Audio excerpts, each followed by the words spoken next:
Assalamualaikum warahmatullahi wabarakatuh.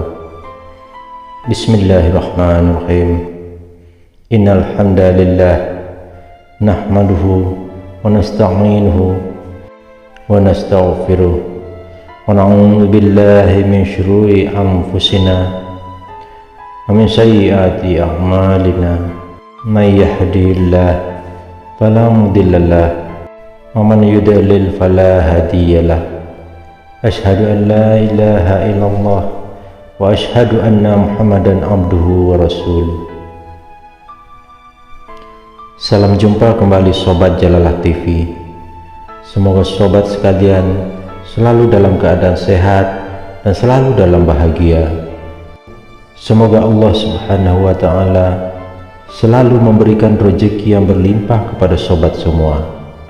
Semoga Allah Subhanahu wa ta'ala membebaskan sobat dari segala hutang dan melancarkan segala urusan sobat semua, dan semoga Allah Subhanahu wa ta'ala menjadikan keluarga sobat keluarga bahagia dunia akhirat. Amin.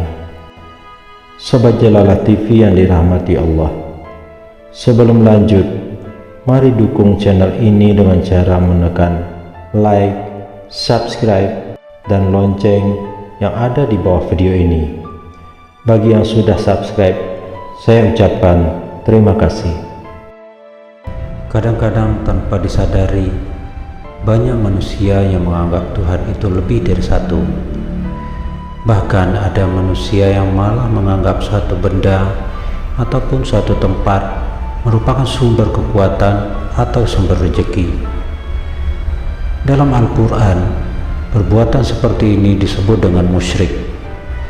Musyrik yaitu orang-orang yang syirik.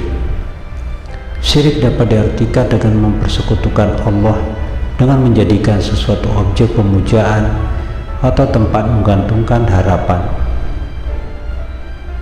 Syirik merupakan rusaknya pikiran atau tingkah laku seseorang. Syirik pada hakikatnya adalah ucapan atau akidah tanpa ilmu. Allah Subhanahu wa ta'ala berfirman, sesungguhnya Allah Subhanahu wa ta'ala tidak akan mengampunkan dosa syirik mempersekutukannya dengan sesuatu apa jua, dan akan mengampunkan dosa yang lain dari itu bagi sesiapa yang dikehendakinya menurut aturan syariatnya.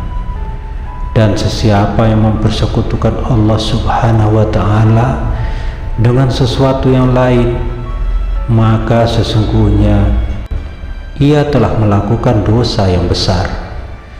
Quran Surat An-Nisa ayat 48. Menurut Muhammad bin Ibrahim bin Abdullah At-Tuwaijiri, pengertian syirik adalah menyekutukan Allah Subhanahu wa ta'ala dalam rububiyahnya, uluhiyahnya, asma, nama-nama dan sifatnya, atau salah satunya. Jika seorang hamba meyakini bahwa ada sang pencipta atau sang penolong selain Allah Subhanahu wa ta'ala, maka ia telah musyrik. Jika ia berkeyakinan bahwa ada Tuhan selain Allah Subhanahu wa ta'ala yang berhak untuk disembah, maka ia telah musyrik. Dan jika ia berkeyakinan bahwa ada yang menyerupai Allah Subhanahu wa ta'ala dalam asma, nama, dan sifatnya, maka ia telah musyrik. Menurut Yusuf Qaradawi dalam Hakikat Tauhid dan Fenomena Kemusyrikan, syirik yang pertama kali terjadi di bumi adalah syirik kaum Nabi Nuh alaihissalam. Penyebabnya adalah ghulu atau berlebihan terhadap orang-orang yang soleh. Untuk menolak kepercayaan keberhalaan ini, Hamka memberikan dua hujah, karena suatu ibadah hendaklah ada alasan dan dalilnya. Menurut beliau, pertama, dalil dengan mempergunakan akal. Berhala yang dibuat dengan tangan sendiri dianggap mempunyai kekuasaan seperti Tuhan, dan disembah seperti menyembah Tuhan. Kedua, dalil bukti yang disebutkan data dan fakta untuk mengetahui sumber dari kepercayaan yang pelik itu. Jika hal itu dikatakan agama, maka tunjukkan kitabnya yang diturunkan Allah Subhanahu wa Ta'ala, seperti Taurat, Injil, Zabur, dan Al-Quran. Namun semuanya itu tidak ada. Jenis-jenis syirik. Dalam surat An-Nisa ayat 48 dijelaskan bahwa pembagian syirik dibagi kepada 6 macam, yaitu syirik al-istiqlal. Syirik al-istiqlal yaitu menetapkan pendirian bahwa Tuhan itu ada dua dan keduanya bebas bertindak sendiri-sendiri, seperti syiriknya orang Majusi atau penyembah api. Menurut mereka, Tuhan itu dua. Pertama, Ahura Mazda, Tuhan dari segala kebaikan, dan Ahriman, Tuhan dari segala kejahatan. Syirik at-tab'id. Syirik at-tab'id yaitu menyusun Tuhan terdiri dari beberapa Tuhan, sebagai syiriknya orang Nasrani. Syirik at-taqrik. Syirik at-taqrik yaitu beribadat, memuja kepada yang selain Allah Subhanahu wa Ta'ala untuk mendekatkan diri kepada Allah Subhanahu wa Ta'ala, sebagaimana syiriknya orang jahiliyah zaman dahulu. Syirik at-taqlid.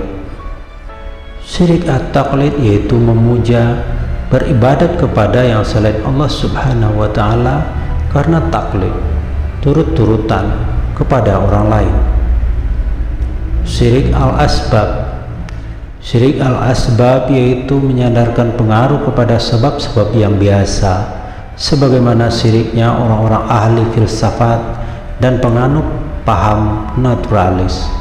Mereka berkata bahwa segala kejadian alam ini tidak ada sangkut pautnya dengan Tuhan, meskipun Tuhan itu ada, melainkan adalah sebab akibat daripada alam itu sendiri.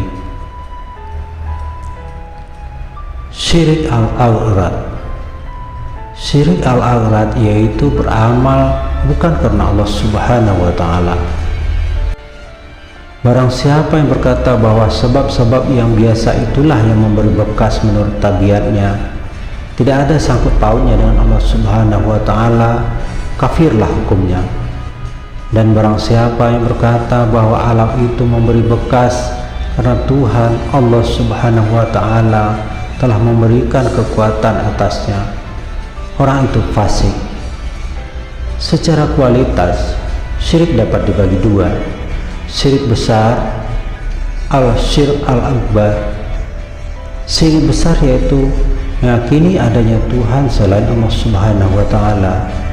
Disebut syirik besar karena menyekutukan Tuhan secara keseluruhan. Begitu besarnya sehingga dosa pelaku syirik ini tidak diampuni Allah. Syirik kecil, al-syirk al-asghar.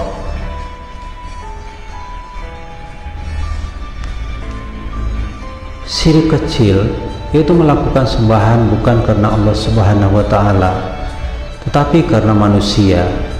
Misalnya seseorang melaksanakan sholat bukan karena Tuhan, tetapi karena manusia, agar disebut alim.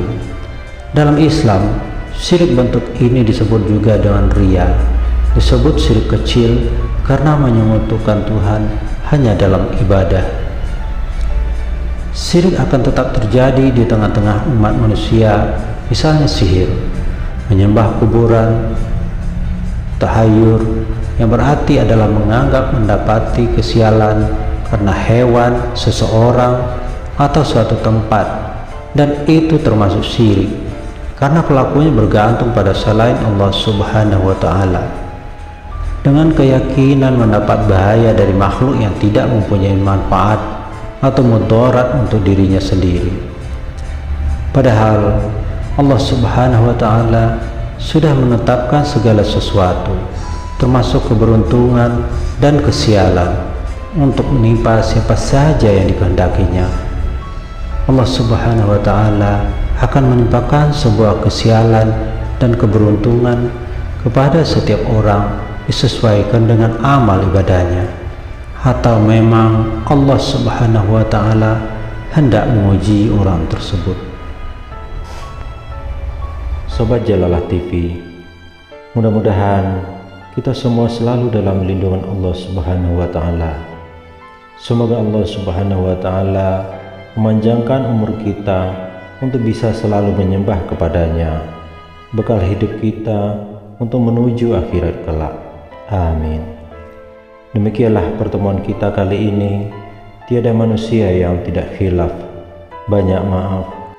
Subhanakallahumma wa bihamdika asyhadu an la ilaha illa anta astaghfiruka wa atubu ilaik. Maha suci Engkau ya Allah, segala sanjungan untukmu. Aku bersaksi bahwa tiada Tuhan melainkan Engkau. Aku memohon ampun dan bertaubat kepadamu. Jika menurut sobat video ini bermanfaat, jangan lupa share di sosial media yang sobat punya. Terima kasih. Alhamdulillahirabbil alamin. Assalamualaikum warahmatullahi wabarakatuh.